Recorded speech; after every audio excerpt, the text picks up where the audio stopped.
Hello again, Struck. Here I am with another Diablo 4 build video. This one is version 4.0 of the Stormward Druid. Yes, the Stormward is back, better, improved, more fun to play, and you're still calling for the power of the storms as you rapidly claw away at your foes. But this time, this melee basic attack Druid Synergy is not focusing as much on the werewolf parts of Claw, but more on the storm parts, and it's not using a core skill like before, where before I used to use Tornado as a spirit dump. You don't have a core skill this time around. The focus is on Claw, and instead of Grizzly Rage converted into a werewolf skill, we're using Petrify as an ultimate. And for a synergy with ultimate, we're using Flicker Step. We're using the Godslayer Crown, we're using Grey Staff of the Chrome, we're using X-Files, Corroded Signet, and optionally people can also use the new ring for the druid that drops from Vershan. I've done a lot of testing, and again, you can AoE pull, massive AoE pull of distant enemies with this new ring, but you can also do AoE pull with Godslayer. And again, every time you evade, you reduce your ultimate cooldown by up to 10 seconds, so 3 evasions of 3 or more mobs is enough to reset the cooldown of Petrify, and every time you cast Petrify, you can, thanks to Nature's Fury, trigger with a chance Cataclysm every time we do Claw. We autocast Storm Strike from Grey Staff of the Chrome, but we also have a chance to autocast Earth Spike. Very fun build, massive synergies for basic attacks, and massive synergies for spam with the ultimate. So buckle up, Struck up. I hope you enjoyed this build, and let's go. As usual, we're starting with the skill tree, and I've got maxed out Claw with the double, with the chance to attack twice upgrade. I've maxed out Stun Strike with the vulnerable upgrade. No core skill, 3 points into Predatory Instinct though. Very good synergy for the build there. Then we have Earthen Bulwark with the Fortify upgrade. Then we have Debilitating Roar with the Healing upgrade. Another thing that we have is those maximum all resistances and this nature reduction after using a defensive skill. Poison Creeper is there for the crit chance and to trigger poison, so we can trigger X-File from the dot of the poison. So it's definitely nice, and immobilizing also helps trigger Godslayer Crown if you're using it. But this crit chance is one of the bigger reasons to do that.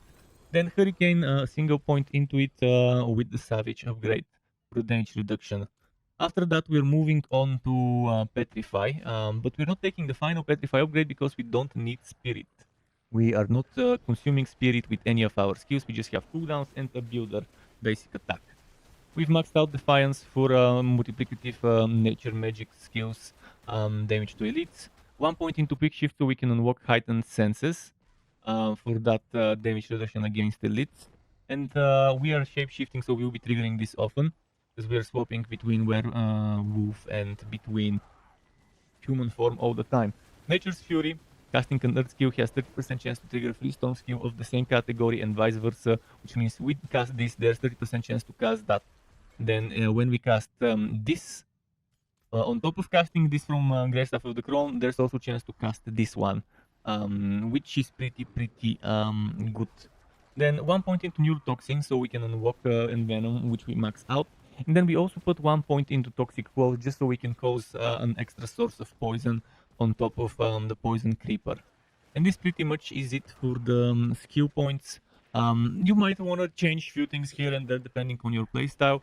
Some people might want to... Oh wait, I forgot to tell you. Elemental Exposure, 1 point just so you can get 3 points into Endless Tempest. And Charged Atmosphere, even as a 1 point, it's good to have that triggering every X seconds on bosses. And 3 points into Bad Omen is nice. Especially if you decide to use 2 unique rings. That means you won't have any sources of lightning bolts and dancing bolts to trigger the multiplicative damage, which we'll talk about later in the Paragon segment at the end. You'll see why we need that there. If you're using 2 unique rings, that means you won't have the aspect, which we'll talk about later. Key massive synergy powers here would be Moonrise. Hitting an enemy with a basic skill grants you 4% attack speed for 10 seconds, stacking up to 5 times. Upon reaching maximum stacks, you enter a Vampiric Blood Rage, gaining 160% multiplicative basic skill damage and 15% movement speed for 10 seconds. Amazing synergy for this build, and also anticipation. Your ultimate skills gain 20% cooldown reduction. Very, very nice synergy, and ultimate skills deal 12% increased damage for each nearby enemy affected by your damage over time effects, which is pretty solid, but not for us because our ultimate does not do damage. But the thing is, this one doesn't do damage, but if you end up getting lucky with the lucky hit and auto-cast Cataclysm does do damage, and the more poisoned enemies, the better around you for Cataclysm when it procs. Metamorphosis is a great synergy for many builds, even though we pretty much can spam Earth and Bulwark as long as we are spamming Claw. It will keep resetting. It's still good to have extra sources of Unstoppable, and just dodging means enemies get cursed if you dodge through them, and you also become unstoppable every time you dodge. And by dodge, I mean evade. Then Prey on the Weak is a great synergy with this, and in general, it's good for any build. As long as enemies are vulnerable, you deal 16 multiplicative increased damage to them, and enemies that are cursed, such as Metamorphosis through them, will also be considered vulnerable. And then Sanguine Brace is great not just for the 45, but for the 8% additive crit strike chance. While you have more 45 than your maximum life, you gain extra crit chance, and this build definitely needs as much crit chance as possible. So hope everything's clear. Again, if you have questions, ask. Something that is great to consider is Hemomancy. If you think I don't need that 20% cooldown reduction, I want a little bit more trash clearing. For example, let's say you're doing Hell Tides. You could maybe remove this, or you could remove this, and you can put Hemomancy. You can remove one of those three. I would keep this and this, and ideally, personally, I would prefer keeping this and maybe removing those two and keeping one of those two and keeping Hemomancy for Hell Tides and other overworld content. Now let's talk about unique items. This build is using 5 unique items originally, with the potential to use 6. And there's some alternatives as well. First of all, we're using X-Files Corroded Signet, we're using Ghostslayer Crown, Thibaut's Wheel, Flicker Step, and Great Staff of the Crown. All of those are used for various reasons. Actually, Thibaut's Wheel, you might want to use... you might want to remove it eventually if you feel like it, but that multiplicative damage is pretty nice. And I managed to sort out the survivability thanks to Disobedience, thanks to having a ton of resistances, and still squeeze the Thibaut's Wheel in. So what are the alternatives? Instead of Godslayer Crown, you might want to, if you get super lucky and get Andario's Visage and Harlequin Crest, each of those have their pros and cons and have a nice synergy for that build. This one with the Poison Nova, it's amazing. The Lifesteal, also the attack speed, amazing too. Then this one, it gives you damage reduction in general. It gives you ranks to all skills that you're using, even ones that you haven't put points into at all, even ones that you might be auto-casting, such as Earth Spike. Except for your ultimate, everything else gets 4 points as long as it's an active skill. And it has whopping 42 all stats and 2.292 maximum life and 10% 0.3 cooldown reduction. Now let's go through them. There's also this one as an additional option as the 6th unique item. You might want to use a 2nd unique ring. More about that in a moment. First, let's go with X-File. X-File is a great ring. As long as you cause any type of damage over time, you don't have to be a damage over time build. As long as you do a damage over time, then you have lucky hit chance up to 50% to cause an explosion that does up to 41.368 damage to nearby enemies. But this one gets multiplied by all sorts of different bonuses, and some builds like my Meteor build can go to like 2 million hits on X-File. This build doesn't get a million on the X-File, but it can get close depending on how many things you end up getting multiplicatively. What could go over a million, maybe 2.8 million, will be this ring. But let's finish talking about X-File. First, it gives you cooldown reduction, lucky hit chance, all stats. It's great overall. Definitely amazing. Now, if you go and replace a Runeworker's Conduit ring, then you would be losing your way of causing lightning bolts. That's why I decided to do a last minute change in the build and took some lightning bolt causing passives in case someone wants to play with this ring. So I've got you covered the build. You don't need to worry about that multiplicative damage to enemies affected by lightning bolts. Thankfully, we have ways to do it without Runeworker's Conduit. If you do want to use this ring, there is nothing wrong about it. First of all, it gives you willpower. Massive amounts of willpower. I'll talk about it in a moment. It gives you damage to close enemies, which We have a passive Paragon node that gives us multiplicative damage based on our total number of quos and distant damage. Damage to quos and distant enemies. It also gives you a hit chance, perfect synergy for the Crawled Signet. And it also gives you ultimate skill cooldown reduction, amazing synergy for Flicker Step builds, and for the ring itself. When casting an ultimate skill, and again 5 seconds after, you pull in distant enemies, not nearby but distant enemies, and very very distant, by the way. You could probably check some of the footage I've uploaded. Very fun to use this on Helltides. And you deal up to 3929 physical damage, but this gets multiplied by all sorts of multiplicative damage bonuses, as well as this. This damage is increased by 1% multiplicative per 1 point of willpower you have. Since the ring itself gives up to 15.7% willpower, for me it's 14.6. Right now I have 702 willpower. And I calculated it, and this is almost 2.8 million. So almost 2.8 million is what this can trigger. And again, this triggers once you activate the ultimate, and again 5 seconds after. And it pulls both times, both when you activate it and 5 seconds after. And since this is a Flicker Step build, it means as long as you keep evading to enemies, you can keep using the ultimate and triggering this thing if you feel like it. So you could either focus on Petrify and spam Petrify more often, or you could focus more on your Claw and keep triggering Storm Strike and keep triggering Earth Spike and keep resetting the cooldown of Earthen Bulwark to spam Earthen Bulwark, which is pretty solid.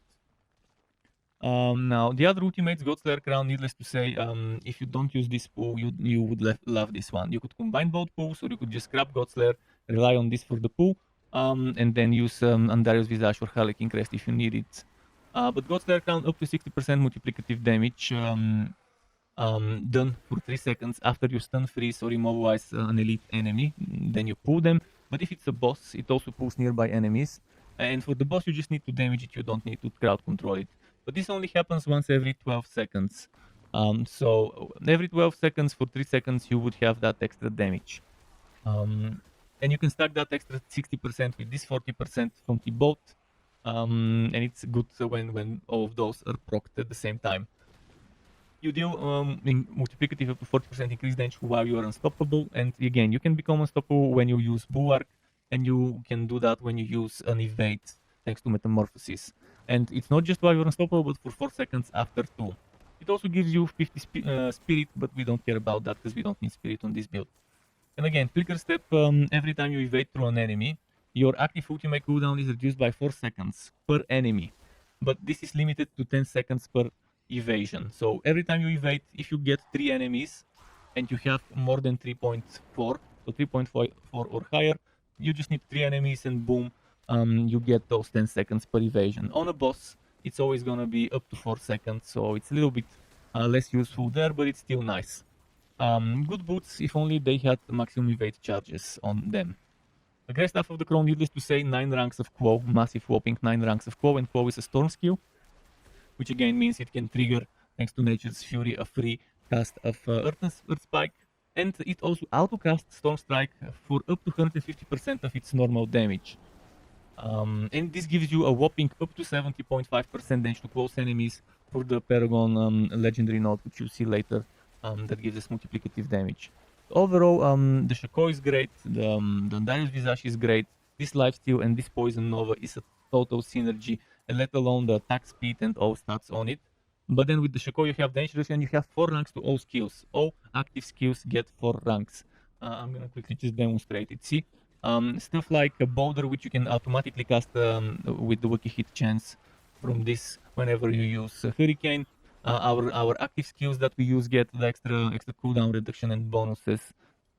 This one gets extra ranks, this one gets extra ranks, so definitely an amazing thing to have in your arsenal, on top of the cooldown reduction and the damage reduction and the maximum life and all stats. Hopefully everything's clear. If you have questions, feel free to ask. Now, next thing we want to talk about is the legendary aspects. As you can see, we're only using a few legendary items. The original is without Erida, which is 4 aspects. In terms of offensive aspects, we have Rapid, and we have Runeworker's Conduit. And we also have the Symbiotic, which is utility, and then we have Disobedience, which is defensive. So 2 offensive aspects, 1 defensive and 1 utility. But if you don't have the unique items, what do you do then? I've got some suggestions for you, which are on the Mobalytics version, also on my website and spreadsheet versions. Actually, I think, yeah, all of those should have the options there. I'll read them from the Mobalytics version. On the second ring over here, before you get X-Vow, you can use the overcharged aspect. On the boots, you would ideally want a Ghost Walker. Then aspect of might or vigorous aspect could go in the pants. Conceited aspect or edgemaster aspect could go if you decide to use a two-handed weapon, but I would recommend before getting great stuff of the crown to not even bother making this build. Just run some core skill build, run whatever else, but this build without great stuff of the crown, it's just not recommended to play it in the first place. But if you are stubborn and intent on playing this even without great stuff of the crown, my recommendation is use Conceited and Edgemaster in a one-handed and offhand. You can at least have the cooldown reduction from the offhand that comes on 2 rows, in innate and additional row. But if you're stubborn and you want to use a staff or a hammer, then either find a good road Conceited or a good road Edgemaster. But ideally, one-hand offhand Edgemaster Conceited. And that's pretty much the extra aspects you might want to consider. Oh, I forgot, for the helmet, you might want to consider stuff like Exploiter's aspect for boss multiplicative damage, or Stormshifter aspect, good synergy the Stormshifter. And additionally, you could consider the Protector aspect too on the helmet. It could synergize nice with the Bulwark setup. For the sockets and the gems, I've managed to synergize my paragons and passives and fix my resistances through there so that I don't need a single resistance row in my gear and I don't need resistance gems. As you can see, I'm using 3 armor gems, 0 resistances on my legendary armor as rows, which is pretty great, which is nice, and all those all stats definitely does help a little bit with the resistances thanks to the intelligence being for 9.3, I get 12.3 here. What you want is, as I said, armor, ideally skulls in the accessories, but if you're whacking some resistances, you can put a diamond, or if you whack a specific resistance only, you can put that specific resistance a prerequisite gem, like ruby for fire, topaz lightning, and so on. For the armor, you want ruby. Alternatively, some people might prefer stuff like sapphire for damage reduction while fortified, or topaz, damage reduction while control impaired, but we have so much unstoppable, this shouldn't happen, you shouldn't be control impaired. But sapphire is a great synergy as well, but I would still recommend using ruby personally. In the weapon, you want crit strike damage to vulnerable enemies, so emerald. It's much better than going for topaz for basic attack. This 20% basic skill attack damage is a joke. That should have been at least 40 to make it worth considering. On the helmet, you would want things like total armor cooldown reduction as maybe the maximum priority, and things like maximum life, basic skill attack speed as the other 2 rows. Alternatively, if you cannot get cooldown, total armor, maximum life, or basic skill attack speed, stuff like core stats or M% resistances would be good, but ideally, obviously, you would be using a unique helmet. But before you get a unique helmet, those are the stats. On the chest, you want total armor for sure. You want things like damage reduction while fortified. Damage reduction from close and distant enemies is not bad, but fortified is better because it works against both close or distant enemies, but the number is smaller in this case. Then you would want stuff like maximum life, and then after that damage reduction from close or distant. So total armor and fortified top priority, then maximum life and close distant enemies damage reduction are the second priority.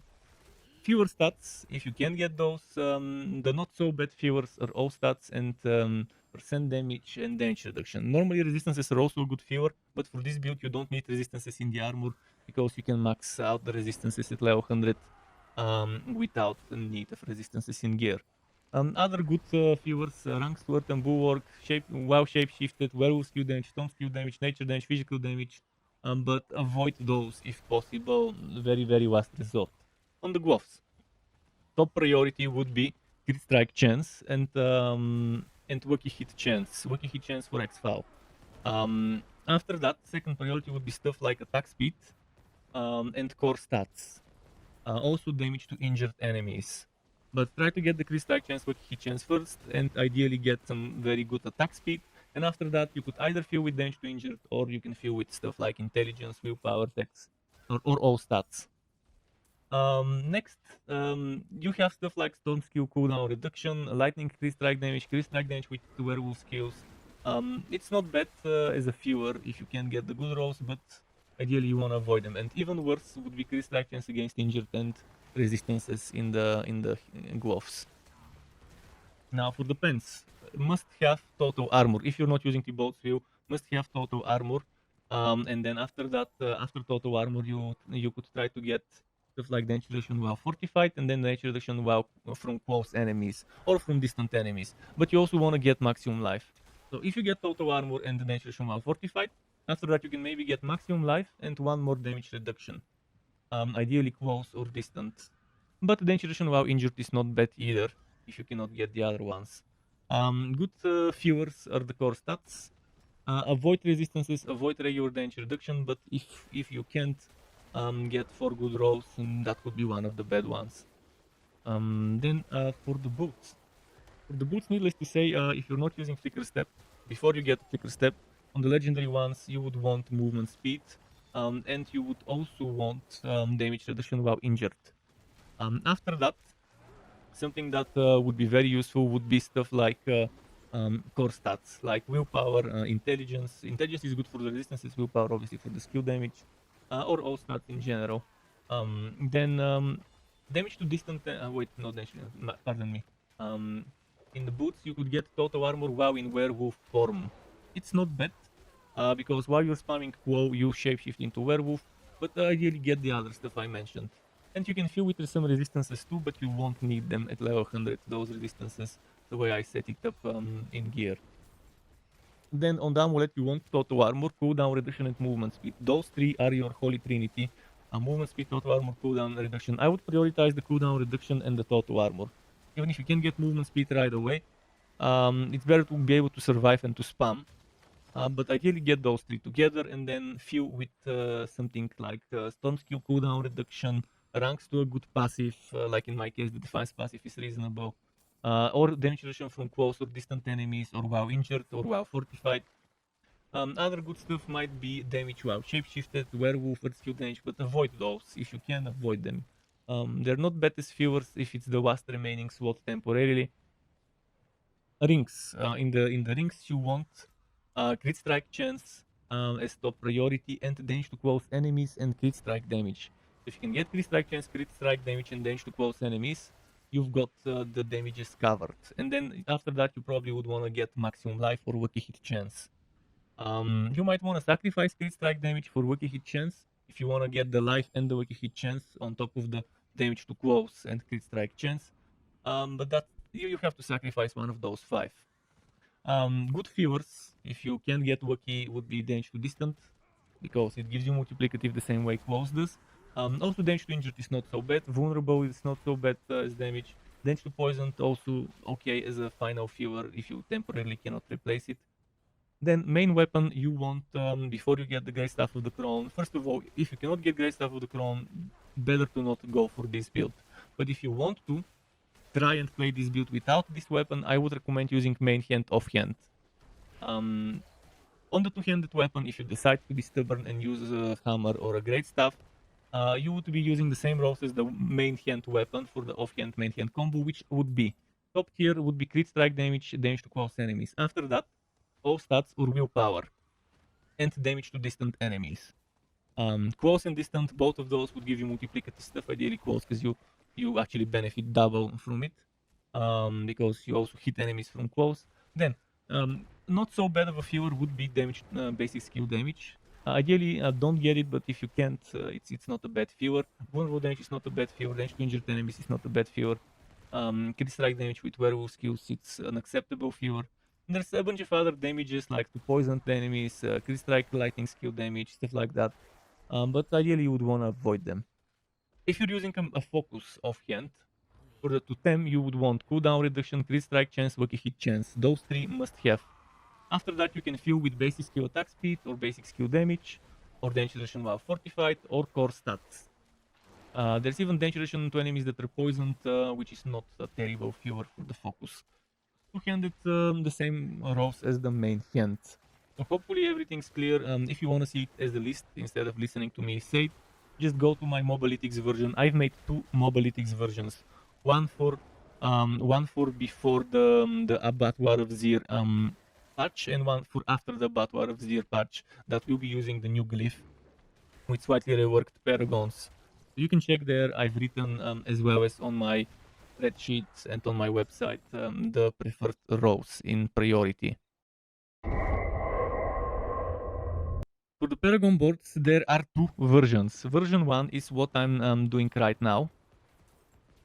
Version 2 would be after the December 5th, when the Abattoir of Zir comes, what we would be doing then. So I will show you the Mobalytics website where I have that second Paragon setup, so you can kind of have an idea. And there would be links in the description. I will also post them in the comments in this video. They're also on my website, the links to Mobalytics, but just so you can see that I've made two different versions. So after the Abattoir of Zir, you would want to try the second version I have made. I'll try and share my screen so you can see what I'm talking about. So this is the version that I'm playing right now.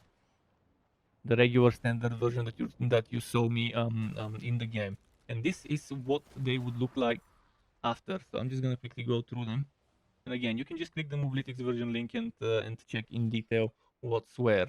This is the unique glyph, and it will have 5 radius.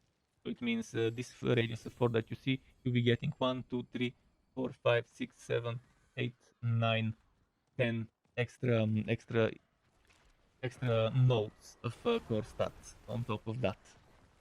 It's pretty similar, except yes, I had to do some sacrifices. I had to remove some things so I can get this stuff going. So hopefully it is clear. I will now go back to the game and just quickly show you what I've taken where and in what order. In fact, actually, I've written it over here as well. I've written it over here. That what the order is. First of all, in terms of the paragons, you want board number 2 to be Heightened Malice, number 3 to be Thunderstruck, number 4 Constricting Tendrils, number 5 Ancestral Guidance. And you want to level then the glyphs to level 15. First you get every single glyph to 15, one by one. Spirit 15, Territorial 15, Outmatch 15, Electrocution 15, Werewolf 15. After that you go same order to 21. Spirit 21, Territorial 21, Outmatch 21, Electrocution 21, Werewolf 21. Once you've done that, then you're ready with the paragons. And again, here's again how it looks like. We've got the Werewolf glyph in the starting board. In the second board, I've put Spirit. In board number 3, I put Electrocution, but Electrocution is number 4 in terms of leveling glyphs. In board number 4, I put Territorial. And in board number 5, I've put Outmatch, so we can get some more resistances from this thing here. That extra 6.7 resistances. Over here, we've only put enough willpower to get that multiplicative bonus damage. Over here is what I mentioned, where Storm skills deal increased damage equal to 20 multiplicative% of your damage versus close and distant enemies. So right now, with the current bonus of 31, this is with this ring that doesn't give me. If you put a ring that gives you, for example, 31.5 damage to distant enemies, you would see that this one now immediately increased to 37 from 31. So 6% extra multiplicative. So that's how important it is to have damage to close enemies or distant enemies in terms of rows. And that's why this stuff is very good, and that's why this one is good, because it also gives you damage to close enemies. If we go back to this one here, you see we've also taken some poison resistance and armor. I've taken a lot of armor, by the way. As you can see, a lot of different resistance stuff. We've taken this danger to elites and to poisoned enemies, which eventually will be removed for the other setup. You saw some armor over here, some nature magic skill damage without those there. Those you don't need. You could remove those and put the points elsewhere if necessary. And here we've taken the bare minimum of 25 plus dex by grabbing this and this on the way. Over here we've maxed out 49 dex. Over here we've maxed out 49 dex, and over here we've maxed out 70 willpower. But again, check the secondary setup, see what I've done eventually to change certain things that way. To get notified when I upload more content like this one or other builds and guides for Wooter and not so Wooter games, you can subscribe to my channel and hit that bell button to not miss out on notifications. As well as keep in mind there's something called memberships on YouTube, which lets you be a paying member for my channel to get access to perks such as emotes and badges made by me, as well as the option to get one-on-one tutoring for the very basics of Adobe Photoshop, Premiere and After Effects. And memberships can be cancelled at any time if you no longer wanna be a member. Thanks for watching all the way until the end. Struck up, keep it cool until next time, and goodbye.